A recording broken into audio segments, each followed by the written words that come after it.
Welcome back to the Morning and Night Show here on Plum TV. I'm John Clese, and I'm now sitting down with Lynn Kiele Bonasia, who has written a book called Some Assembly Required. She didn't want to hold the book up, so I'm going to do it for her, which has these cute little orange flip-flops, which I know Guinevere would love, hanging from the clothesline. I know. Now, let's just talk with the really important stuff, Lynn. Do you actually hang your flip-flops up to dry them?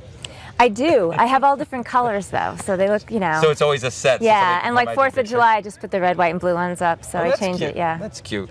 All right, so now you had said earlier that the book actually, it does take place on Cape Cod, but that there was an inspiration here on the Vineyard. What was that? Well, when I was setting out to write the story, the very first scene in the book is something that actually happened about 8 years ago. My mother, my sister, and I were looking for an apartment for my mother on the island. She actually wound up on Nantucket, but so we wound up on the doorstep of this woman who had a little apartment out back, and she opens the door, and the very first thing she says to us is, "I'm a trapezoid."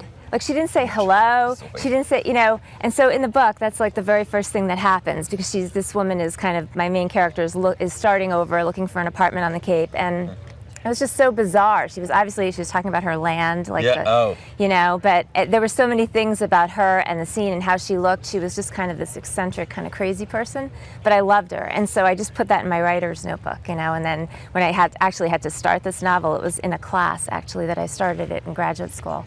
So I just drew on that image, but it stayed. Usually you wind up, you know, changing what your beginning is going to be, but that stayed the beginning. Oh, that's interesting. Yeah. Now, you are not on the Cape. Are you on the Cape full time, or are you just a no? I live full-time summer resident. We call them full-time summer, but I grew up on the Cape pretty much. I went to high school there. Oh, you did? Yeah, and so I've been back. Where'd you go on the Cape? Nauset Regional. Yeah. Okay. And that's where this takes place. No. Right? Yeah. Well, it's a fictional town of Nauset. Right. Because I couldn't. You know, it might be more like Orleans, but I kind of took some geographic liberties, so I couldn't really call it, you know. Now, it is a book about about a woman starting over. I'm sure on the Cape you probably have met a lot of the characters that you actually wrote about. I didn't. There are a lot of qualities of the characters, you know, especially some of the lesser characters. I think there are actually maybe some that are modeled after people that I knew, but I think the characters, like, for me, had to be kind of organic in order for me to kind of breathe life into them. So there are no actual people that, you know, appear, except for one. There's a 101-year-old guy in there that really did live.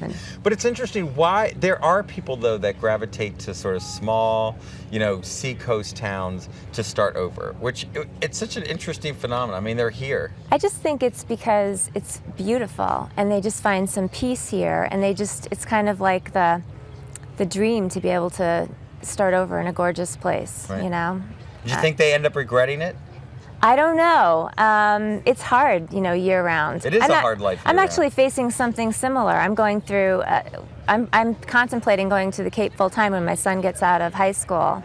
And people tell me, don't do it, but I don't know, you know, I love it so much. So what draws you, what makes you think that you want that life year round?